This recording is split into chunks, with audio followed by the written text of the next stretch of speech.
Thank you for being with us. I'm Owen Jensen in for Tracy Sabol. Our top story tonight.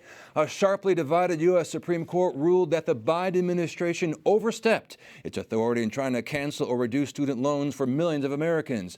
Plus, another victory for religious freedom after the court rules in favor of a Colorado graphic designer who refused to create same-sex wedding websites. Correspondent Eric Rosales has more. Good evening, Owen. Let's start with the 6-3 decision striking down the Biden administration's student debt relief program. It's news that millions of Americans did not want to hear. But some students believe that President Biden will find another way to make it happen.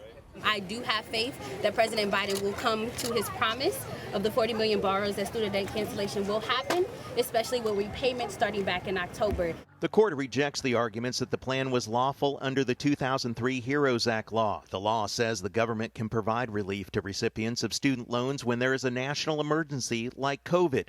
Chief Justice John Roberts says the HEROES Act language was not specific enough, writing that the court's precedent, quote, requires that Congress speak clearly before a department secretary can unilaterally alter large sections of the American economy.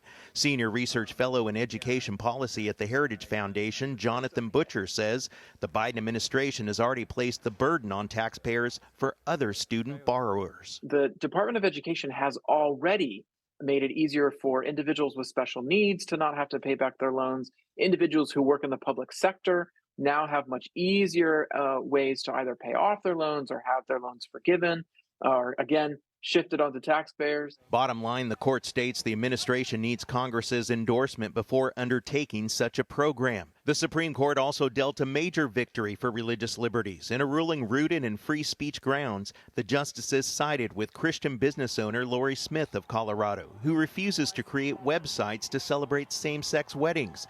It was a 6-3 decision penned by Justice Neil Gorsuch. He wrote, quote, the First Amendment envisions the United States as a rich and complex place where all persons are free to think and speak as they wish, not as the government demands. Supporters of the Christian business owner call it a victory for all believers. And because of the way that Lori designs her websites, it's such a creative process that really is very much expressive. It's about her beliefs. It's about the message that she's sending about the wedding, and the court was correct in affirming that.